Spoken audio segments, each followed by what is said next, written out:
Okey, Assalamualaikum dan salam sejahtera. Untuk video kali ini kita akan cover topik untuk property financing. Okey, tanpa membuang masa, jom kita start Alright. So, macam biasalah, nak start ni kita kecilkan dulu video ni. So, kita letak kat tepi ni. Okey. Jadi, okey. Kecilkan sikit lagi. Alright, kita mulakan sekarang. Okay. Property financing so dia ada dua jenis lah Satu, sama ada kita menggunakan bank ataupun kita menggunakan LPPCA untuk bagi penjawat awam. Okey, terus. So objektif untuk kos kali ni ialah pertama sekali kita nak tahu rent tu mesti ada basic understanding on property financing. So tak payah nak tahu detail sangat, sikit-sikit je, basic je. Okay, lepas tu objektif yang kedua ialah ability to propose the best option for client. So kita nak propose kat klien kita nak pakai LPPCA ke bagus, pakai loan bank ke bagus. Kalau loan bank mana yang okey, tengok kepada jenis property apa semua, at least kita ada sedikit basic untuk kita propose kepada kita punya klien. So objektif yang ketiga untuk speed up the process. So bila kita tahu yang mana yang bagus, yang mana untuk yang sesuai untuk kita propose, so dia akan mempercepatkanlah kita punya perjalanan kes kita itu. Yang keempat ialah untuk improve knowledge so client have more confidence to deal with the rent. Maknanya bila sembang-sembang pasal loan ni, at least nampaklah kita tu professional kalau kita ada knowledge dalam bidang property financing ni. Apa benda tu sitos, apa benda tu secret, at least you boleh sembang dengan prospek kita. Boleh bagi consultation. Okey, kita teruskan. Home loan term so ada beberapa term untuk home loan ni, untuk financing ni. Pertama sekali yang kita kena tahu ialah principal ni pokok lah amount, berapa amount yang kita pinjam daripada bank tu. Lepas tu interest bunga so berapa yang di charge oleh bank tu. So kita kena bayar balik lah berapa banyak interest pokok tu bercampur dengan interest bunga tadi. Lepas tu fees, the charges from the bank to cover things such as servicing the home loan. Fees ni lah dia ada beberapa fee, ada sedikit lah fees yang dikenakan. Term ni, the length of time you must repay your loan amount plus interest to the bank. So term ni ataupun tenor tu lah, berapa tahun kita pinjam, 30 tahun ke, 35 ke, 40 tahun ke, 20 tahun ke. Tu dia punya term dia. Lepas tu repayment, the amount you pay to the bank to cover your home loan. Repayment, so berapa kita punya installment bulan-bulan tu lah, berapa banyak kena bayar setiap bulan. Collateral, the bank is entitled to hold your property deed as a form of security in case you are not able to repay your home loan. Maknanya collateral apa dalam bahasa Malaysia, apa ni, macam cagaran lah. Cagaran maknanya property tu akan dicagar kepada bank. Ada apa hal, bank dia boleh lelong lah, dia boleh ambil Okay, so kita tengok apa itu margin of finance, MOF, margin of finance. So definition dia, margin of finance is the percent of how much we wish to borrow from the bank or how much the bank would actually lend to us. So dalam kes ni kita tengok, kalau macam biasa untuk subsale lah selalunya siapa yang cover subsale untuk first house, second house, biasanya boleh dapat 90%. So untuk rumah ketiga dan seterusnya 70% lah. Tapi ada juga some bank offer zero moving cost financing product, so MOF will be higher. So contoh macam CIMB ke Maybank ke, banyak lah bank-bank lain, dia offer 90% campur lagi 5%. 5% tu boleh cover lah kita punya insurance, valuation fee, loan agreement, stamp duty itulah. So ada juga some bank offer first home scheme. So macam first home buyer ni biasanya untuk rumah yang bawah 500,000, biasanya dia akan offer macam contoh 100% loan plus lagi 10%. Boleh total sampai 110% lah. Semua maknanya loan tu 100% dia bagi, tambah lagi 10% tu untuk cover loan agreement, MRTT atau apa semualah. Tapi biasalah macam package macam ni interest dia memang tinggi sikit okay. So for commercial and agriculture land scheme, dia berbeza-beza lah. Untuk agriculture land dia MOF dia beza. Setiap bank dia punya commercial pun berbeza so ikut bank. So kita kena kita refer dengan banker ataupun mortgage broker untuk latest info, sebab dia berubah-ubah. Macam tahun lepas pun OPR sampai inilah dia tukar banyak kali kan disebabkan pandemik ni. So kena check dengan banker ataupun mortgage broker untuk yang terkini punya package So untuk tenor of home loan, so apa ni loan tenor ni means the length of time that will be taken by the borrower to repay the loan along with the interest. So berapa lama lah kita nak buat pinjaman tu. So standard lah sama ada apa ni, kalau macam rakyat tempatan umur sampai 3 apa ni dia sampai boleh tarik sampai 35 ataupun 40 tahun lah kita punya loan tu, ataupun sampai umur 70, whichever is earlier lah, mana satu yang datang dulu tapi kalau misal kata saya dengar dia macam Standard Chartered boleh sampai umur 80, tapi dia selected property saja. Untuk foreigner up to 20 years or reaching age 65 whichever is earlier Untuk foreigner dia sampai 20 tahun je lah, ataupun umur 65, mana-mana yang sampai dulu. Okay. So apakah dokumen-dokumen yang diperlukan? Documentation required. So untuk pemakan gaji untuk kita yang bekerja dapat gaji setiap bulan tu, so apa yang diperlukan, pertama sekali copy of IC lah, atas muka depan dan muka belakang ni memang kena clear. Dapatkan salinan yang clear. Okay, property booking receipt. Okay, property booking receipt ni dalam agensi kita Hebat Realtors kita menggunakan agreement to purchase Ada juga agensi lain yang memanggil offer letter, offer to purchase. So booking form ke tak kisahlah mana-mana, tu boleh je. Boleh bank perlukan ATP tu. So vendor sales and purchase agreement, SMP ataupun ada orang panggil SPA, title copy, grant new sales and purchase agreement. So ni kenalah SMP ataupun grant. So kalau macam dua-dua tu hilang, pergilah kat pejabat tanah buat carian rasmi. Boleh juga, sebab kita nak check dia punya terkini punya detail tu. So untuk pay slip, untuk pay slip, siapa yang ada basic kalau dia ada gaji tu dia bergantung pada basic saja. Tak ada commission ke overtime apa semua, bagi 3 bulan pun okey. Maknanya kita tahu gaji dia fix memang setiap bulan sama je. Itu 3 bulan saja. Lepas tu dia punya bank statement pun samalah, follow dengan payslip 3 bulan.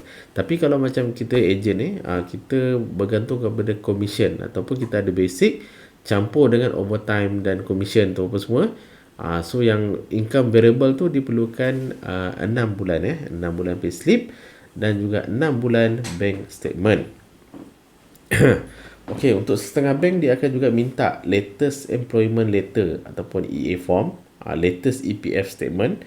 Lepas tu untuk yang baru bekerja kurang daripada 6 bulan, letter of appointment is required. So dia yang ni klien tu dia kena minta lah dekat dia punya HR borang appointment tu lah, appointment letter tu. Lepas tu ada certain bank, kebanyakan bank dia akan minta lah kita punya income tax. So dia minta latest form B ataupun BE with payment receipt acknowledgement. Nampaklah kita dah bayar kita punya tax tu. Dan macam untuk certain package bank yang untuk degree punya tu, dia minta sekali lah salinan diploma ataupun degree certificate. So ini untuk kita mendapatkan tenor yang lebih panjang lah di payment period tu. Dan misal kata untuk meningkatkan quality scoring kita tu, kita boleh juga bagi deposit statement.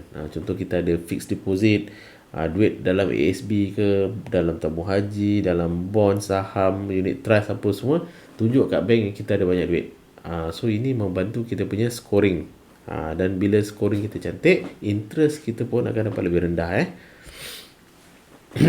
Okay, documentation kalau yang bekerja sendiri, self-employed. Macam biasa IC diperlukan. Lepas tu property booking receipt tadi, yang ATP Lepas tu SMP dan juga grant title. Lepas tu dia perlukan 6 bulan company bank statement, 6 bulan personal bank statement. Dia dua-dua tu dia perlukan sebab dia nak nampak bank company punya bank statement masuk banyak ni.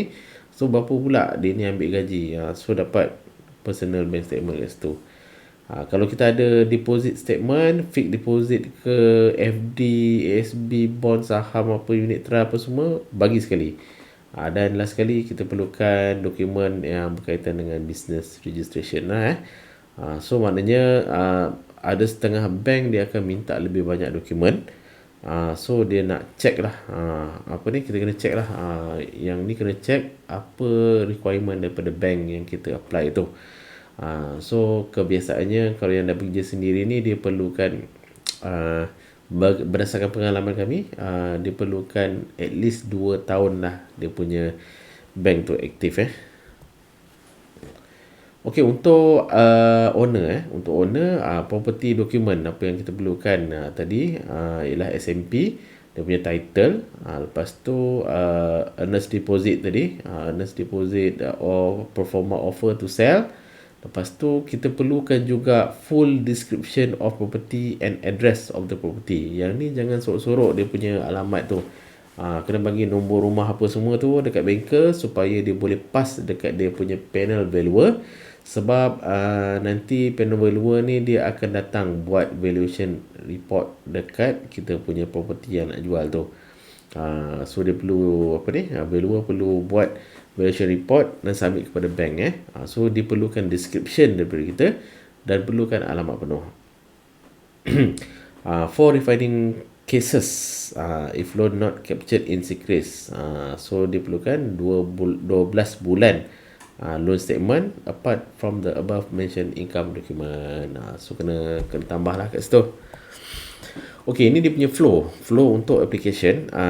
So first kali kita buat loan application, maknanya kita melalui application form tu dengan supporting document daripada customer tu lah.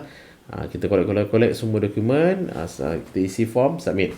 Lepas tu loan tu akan diproses. So mortgage sales executive to process the loan Lepas tu dia akan dapat berita yang bahawa loan tu dah approve ke tak. Bila dah approve, akan keluar issue letter of offer. So customer dia kena pergi sign lah LO tu. Bila dah sign LO, so biasanya barulah dia akan selamat pergi sign SMP apa semua kan. Barulah lawyer yang untuk loan bank ni, dia akan issue LI dan loan documentation.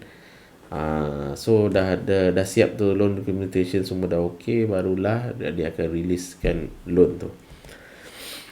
Okay, fees paid by borrower ataupun bank. So untuk peminjam, untuk pembeli rumah, so untuk sale and purchase agreement SMP tu memang buyer kena prepare duit. Lepas tu legal fee and stamp duty, pembeli kena prepare valuation fee. Lepas tu kalau macam fee paid by borrower package, so yang ni tengok bank tu dia akan offer lah package, sama ada dia nak package yang free moving cost ke atau tak kan.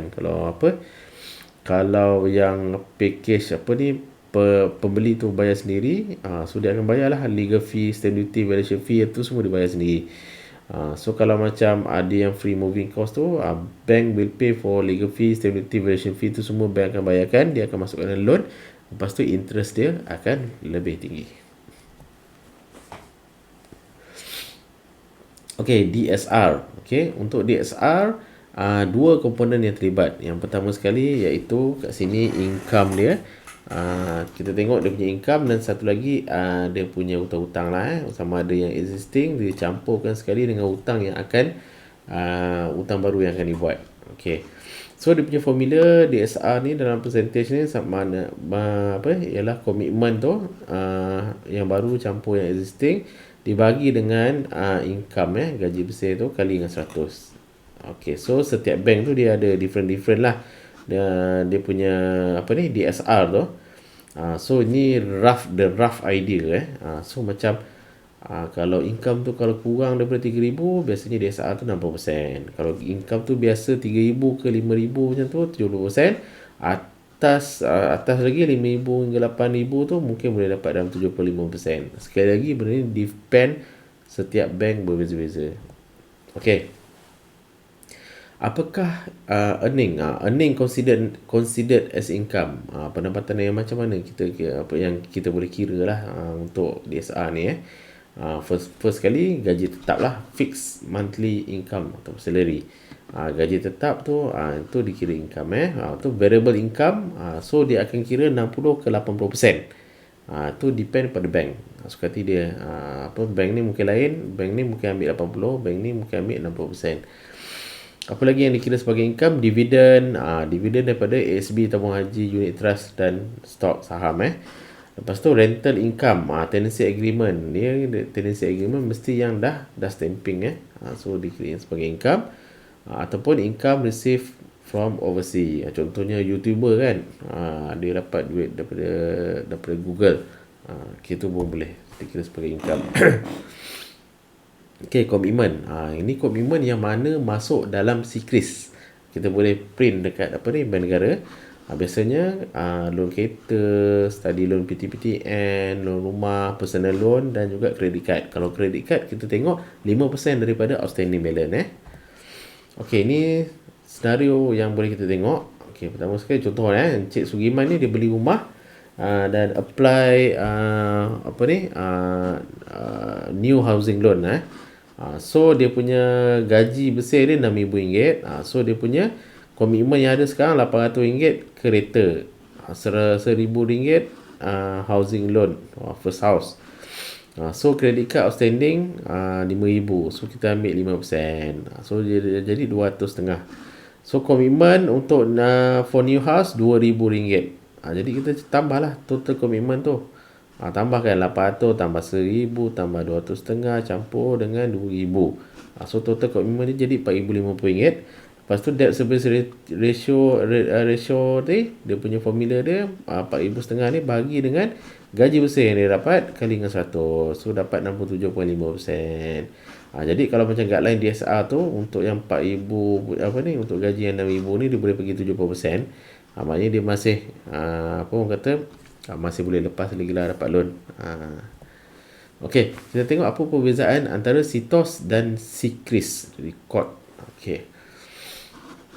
Untuk SIKRIS, SIKRIS ni record dia available for 12 month. Tetapi untuk SITOS ni dia forever tau. So macam SIKRIS ni dia sebenarnya dia tengok yang 12 bulan yang terkini je. Tapi kalau SITOS tu once dia ada sampai bila dah dia ada. Okay.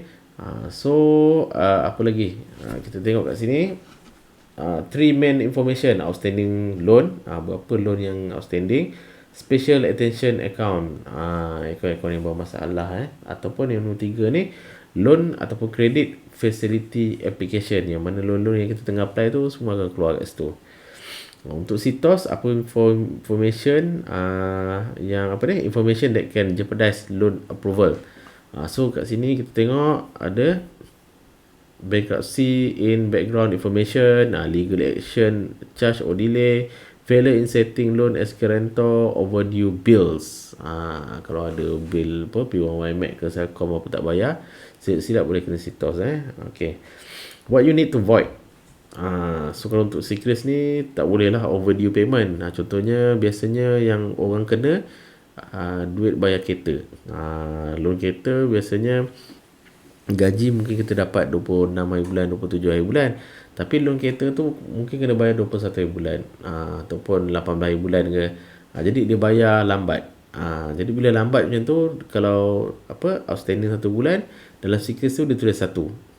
Kalau 2 bulan tak bayar, dia tulis 2. Tu dia akan back record dah kat situ. Uh, okay, untuk sitos kita tengok sini. What you need to check. First kali kita tengok personal information dia, updated record, no legal action apa semua, kan dia boleh nampak business information and recorded benefit, settle all bill and legal charges. So untuk secrets ni dia percuma saja. Pergi kat bank negara tu, masuk kita punya MyCard, thumbprint, dia terus keluar. So sitos ni boleh boleh apply online lah dengan minimum charges.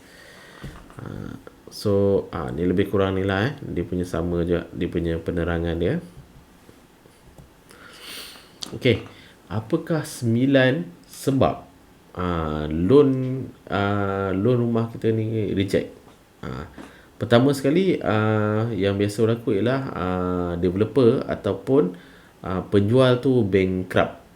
If the seller is bankrupt, regardless of whether the seller is individual or company, under Malaysian law, the property sale cannot be transacted. So macam mana kita nak tahu? Kita pergi check dekat sitos check tip of services, service. So kita boleh check kat sitos. Kalau seller tu dah nak bankrupt, kena kena hati-hati sikit lah nak beli rumah tu. Once dia dah bankrupt je, sangkut dia punya ni Okay, nombor 2, developer blacklist, blacklisted. So setiap bank dia ada dia ada ni lah senarai blacklist developer yang biasa dia orang buat tu. So dia mungkin berbeza lah daripada setiap satu bank dengan satu bank. Okay, property blacklisted. Property blacklisted ni, if your property is not a choice location for the bank, it can affect your approval even though you have a good financial standing. Again, this is varies by bank. So macam contoh dulu ada setengah bank dia tak nak bagi finance dekat bla-bla Sungai Buaya, dekat UK Perdana, Bukit Antarabangsa, macam tempat-tempat yang high risk kan. So ada bank yang bagi, ada bank yang tak bagi, depend bank So fake document, ni memang tak boleh lah. Okay, nombor 7, leasehold with decreasing tenure. Contoh dekat Selayang sana tu, Gombak kan, banyak yang leasehold dah bawah 50 tahun. So kalau dia kata kat sini between 30 to 60 years or less will not be finance, susah dapat loan, kena beli cash. Ataupun dia kena pergi renew dulu dia punya premium, okay, top up balik dia punya leasehold. Okay, nombor 4, inconsistent loan repayment. Sekejap bayar, sekejap tak bayar, sekejap bayar, sekejap tak bayar. So dia akan nampak dekat secret report tu lah. Tak cantik. Insufficient income. So orang kata kalau macam income tu tak cukup nak cover, macam dekat bandar dia akan tengok baki gaji tu, NDI mesti ada ikut bank lah. Kalau kat KL Selangor ni mesti ada dalam 1,300, 1,600 ikut bank. Dia mesti ada balance gaji tu, baru bank tu dia consider sebagai sufficient lah income dia. Takkan lepas bayar beli rumah tinggal 100 je gaji kan. Okay, so nombor 8, ni no proof of income. Siapa yang gaji dapat bayaran secara cash, tak masuk dalam bank. So bank tak nampak kan, tak ada proof, tak ada bukti kan. So susah. Okay, mortgage officer. So kalau bagi dekat mortgage officer yang pengalaman tak berapa bagus tu, tak berapa pandai buat loan tu, proses dia betul-betul, so dia akan menyebabkan home loan kita tu bermasalah lah. Kena cari mortgage officer yang berpengalaman dan bagi servis yang bagus. Okey, sekarang kita masuk dekat LPPSA lembaga untuk perkhidmatan penjawat awam. Okey. Okey, kita tengok kat sini ada 7 jenis. So pertama sekali, dia boleh membeli rumah atau petak rumah kediaman yang telah siap.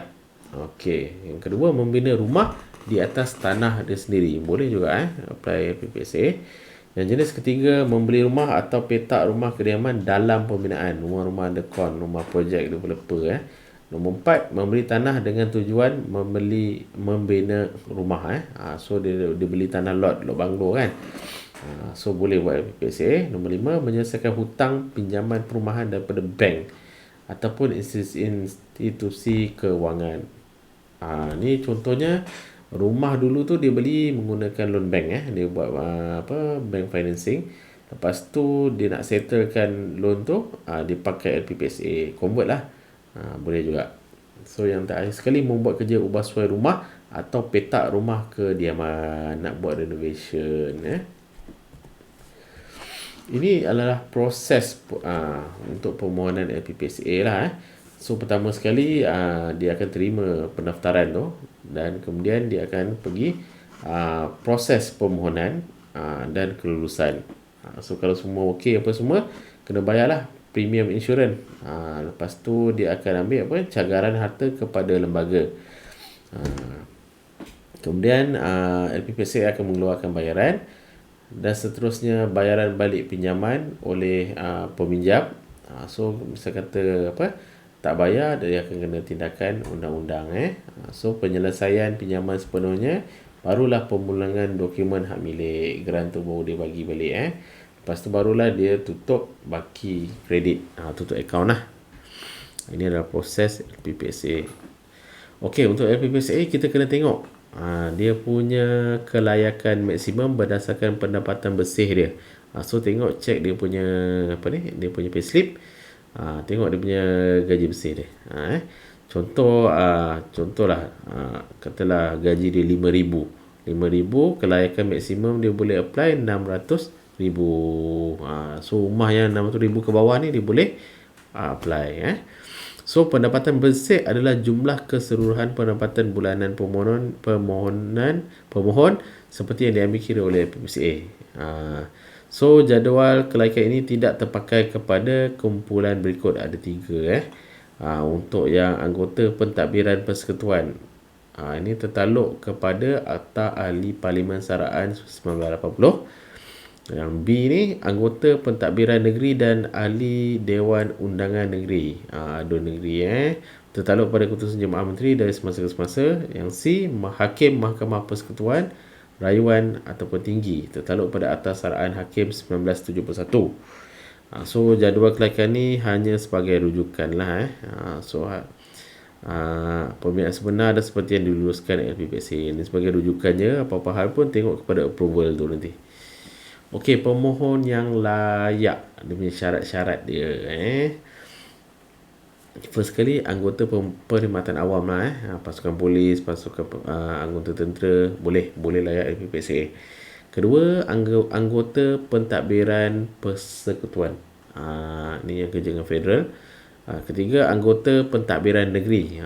Ni yang dengan negeri. Keempat, hakim mahkamah persekutuan rayuan ataupun tinggi. Yang kelima, anggota Dewan Rakyat dan Dewan Negara dan Dewan Rakyat. Yang keenam, yang dipertua Dewan Rakyat. Ketujuh, anggota Dewan Undangan Negeri. Dan yang ke-8, pekerja badan berkanun dan pihak berkuasa tempatan. Okey, kita tengok syarat permohonan dia. Okey, yang pertama sekali mestilah warga negara Malaysia. Kedua, dia tak bankrupt lah ataupun cyber hutang hukuman, ataupun tidak mampu untuk membayar kewangan, ataupun yang mana-mana yang sedang diambil tindakan tertetap pun tak boleh je. So yang ketiga, pegawai tetap yang sedang berkhidmat dan telah berkhidmat sekurang-kurangnya 1 tahun, baru dia boleh apply, at least tahun. So itu saja topik untuk property financing lah, pembiayaan perumahan. Okey. So untuk kiraan DSR tadi, dia ada satu video khas. So nanti saya akan buat video khas untuk calculation PGT, stamp duty, valuation fee apa semua, kita pakai calculator, property calculator Malaysia. So nantikan video itu dalam video yang akan datang lah. So sekian, terima kasih. Assalamualaikum, salam sejahtera.